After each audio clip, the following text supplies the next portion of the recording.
By trying, we can easily learn to endure adversity.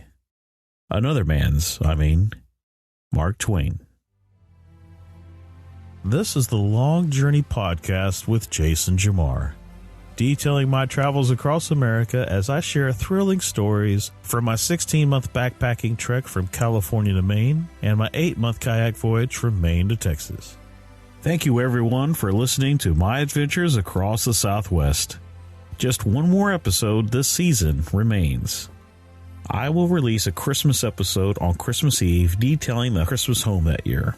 Season 2 of the Long Journey Podcast, describing the rest of the backpacking trek from Texas on to Maine, will start on February 3rd, 2023. And I'm working on some bonus episodes with some guests, but I'll let you know when to expect them. Day 74. Date, December 2nd, 1999. Sunrise, 6:37 a.m. Sunset, 4:47 p.m. Moon phase, waning crescent. Elevation, 3,348 feet. Location, Eunice, New Mexico.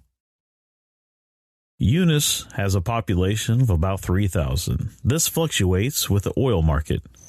I had arrived the previous afternoon after traversing the dusty, sun-baked plains from Carlsbad. I had just spent a couple of days with my family, enjoying Thanksgiving while camping and seeing Carlsbad Caverns. They were now home, and I hope to be there too before Christmas. I noticed the landscape speckled with pump jacks the closer I got to Texas. Oil and gas production is and continues to be one of the top industries in this area. The folks that I met here were wonderful. After meeting at a church service, they wanted me to talk to the newspaper, and the newspaper wanted to talk to me. News travels fast in a small town, and the people I met arranged for a vacant parsonage for me to stay in for the night.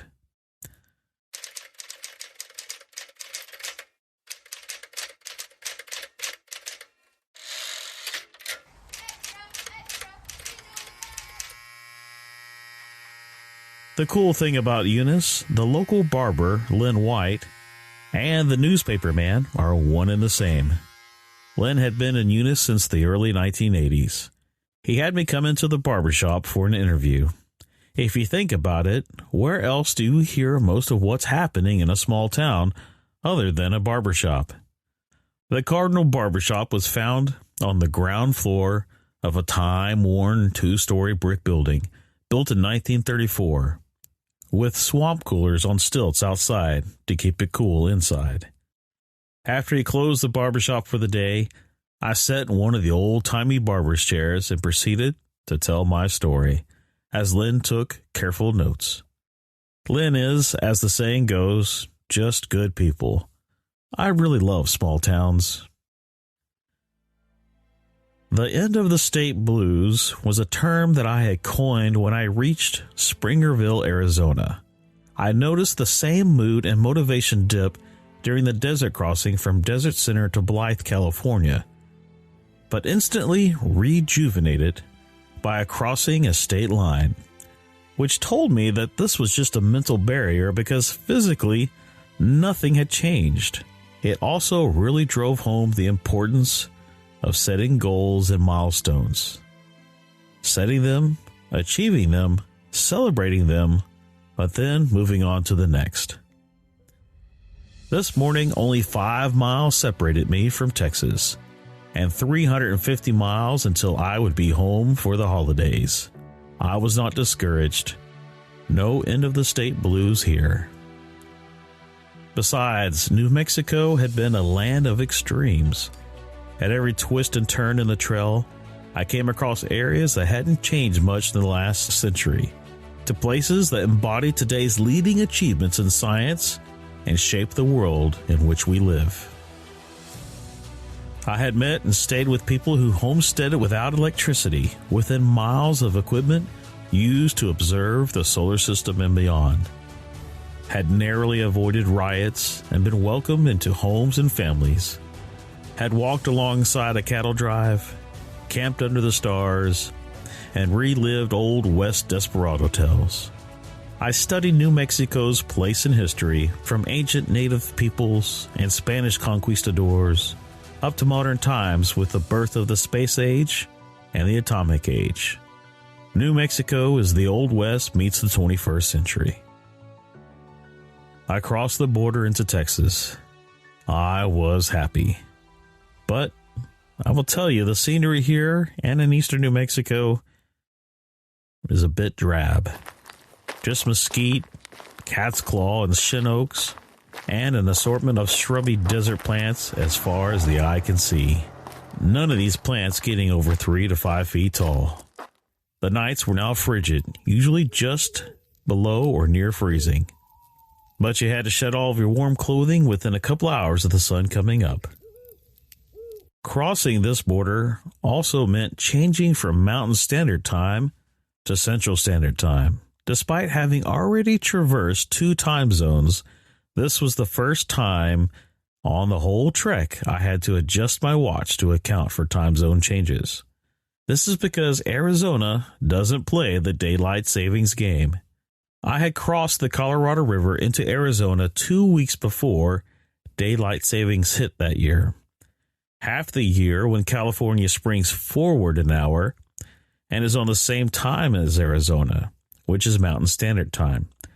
Then, on October 31st of 1999, everyone sets their clocks back an hour, except Arizona. And yeah, I know parts of Indiana, you also don't recognize daylight savings time, but no one's talking to you right now. Then, when everyone else in Mountain Standard Time falls back an hour, they are now in Arizona time.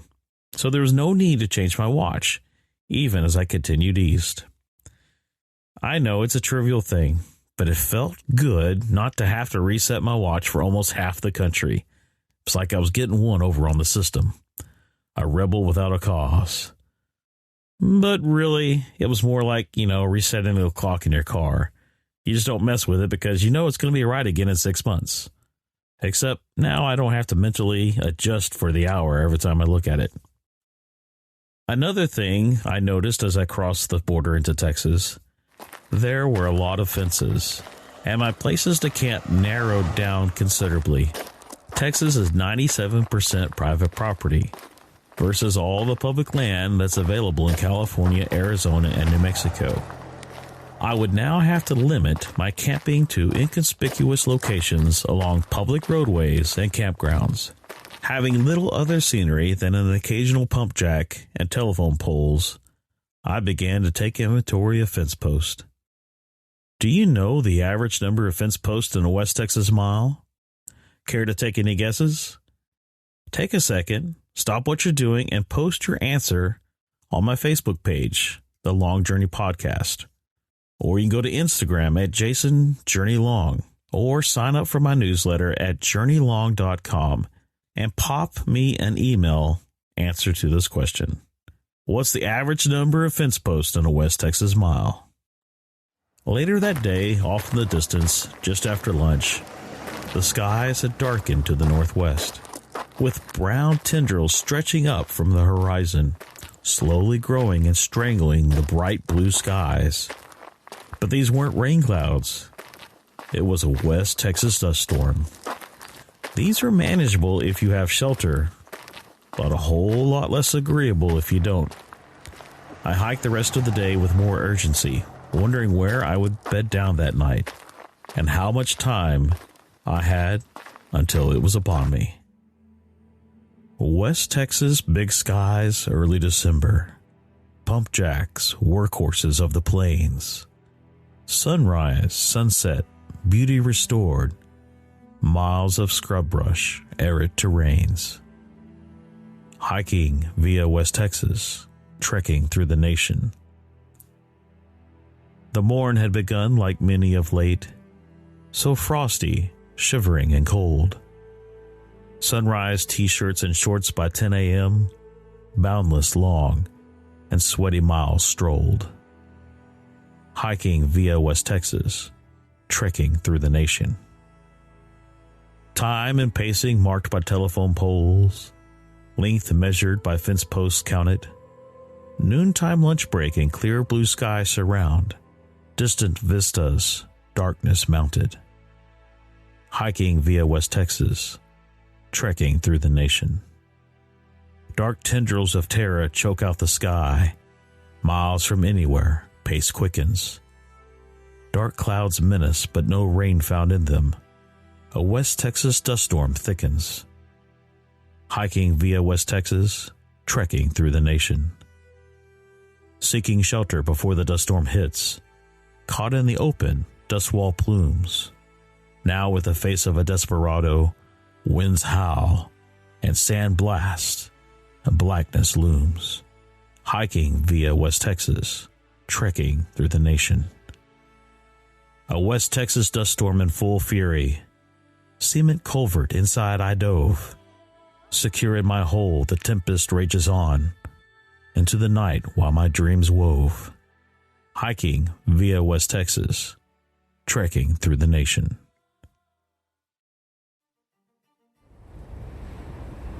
Finally it hit, a giant wall of dust with winds howling, pelting me with sand. I squinted my eyes and kept my face turned away from the wind. The taste of dirt and mud in my mouth, like making mud pies as a kid. I was still out in the open, miles from anywhere. My face clad in my bandana to help me breathe. I found the only place for shelter that I could, and I dove for it. It was a concrete culvert that ran under the highway.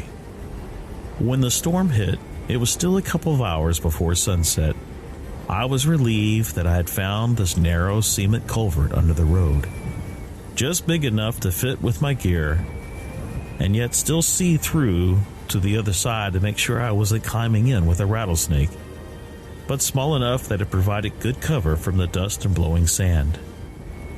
I just waited the storm out in my underground bunker, and after a while, I could finally remove my bandana and breathe normal, and clean the mud from my eyes and from around my mouth. And then started the following day anew. I read a 1988 Texas Monthly article, The Texas Primer, The Dust Storm, by Ann Dingus, that said humor was the very apt approach to dealing with dust storms.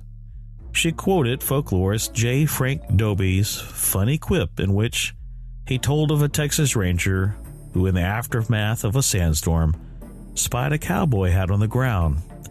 Picking it up, the ranger discovered a man's head underneath.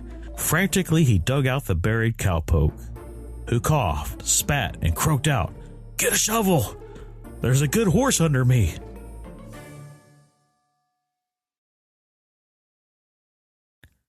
I passed through Andrews, Texas. Both the town and the county are named Andrews. And just outside of town is probably the biggest billboard you will ever see. Maybe 100 feet long, stating, "Andrews loves God, country, and supports free enterprise." The miles were long and monotonous.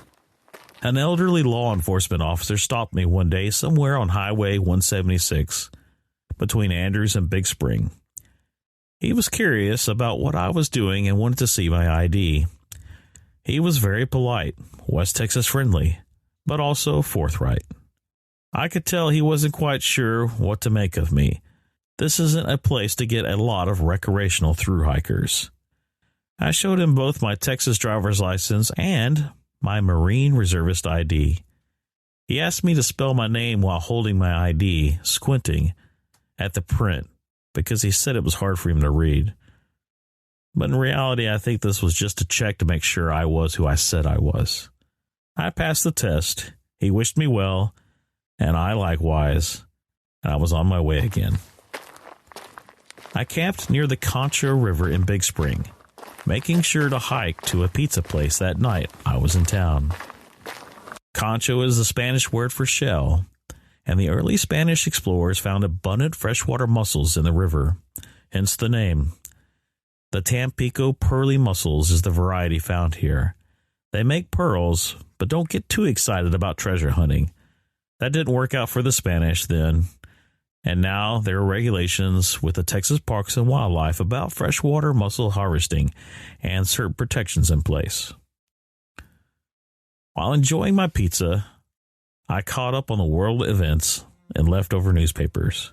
There was coverage of the 1999 Seattle WTO or World Trade Organization protest, and snow in the Panhandle. Oh, and a blurb from the Associated Press. Washington, AP. The U.S. official responsible for the Y2K readiness said Sunday he was confident there will be no catastrophic computer breakdowns, but is concerned public reaction to any small problems could provoke economic crisis. This brought back memories of my former life.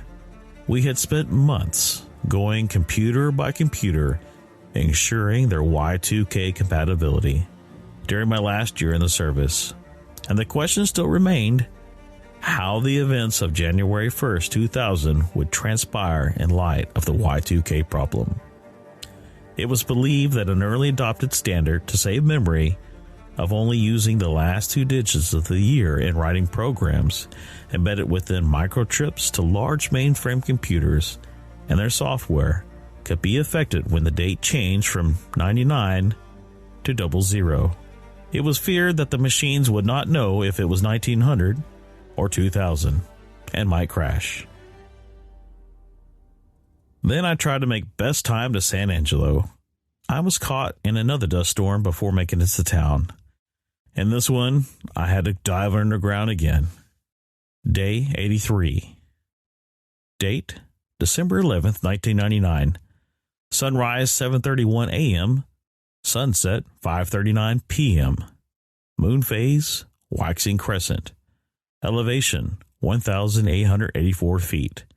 Location, San Angelo, Texas.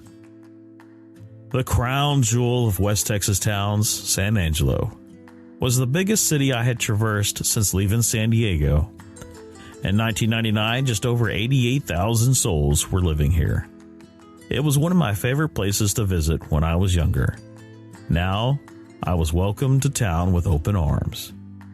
I met a gentleman, Charles Wilcott, when I first reached town. After visiting for some time, he was intrigued with my story and asked me to join him that evening at the House of Faith, a Christian youth outreach center. They asked me to share my story and tell a little bit about what I was doing. I ended up talking to around 85 young people. This was a lot of fun. I had so many invitations to lunch or places to stay this week, I could have remained a month and not stayed in the same house twice.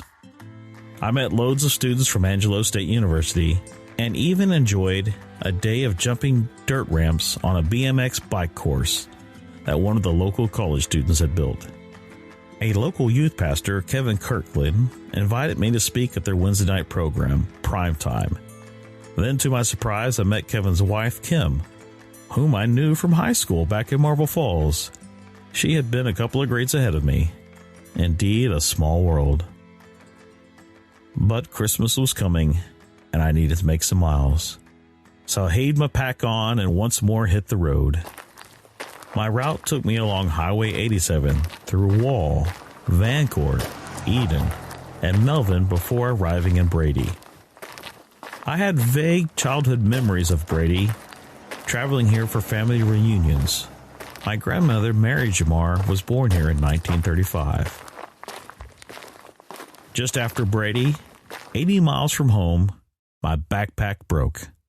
The lumbar support and waist strap broke away from the pack. All of my pack's weight now rested on my shoulders, instead of being distributed on my waist and hips.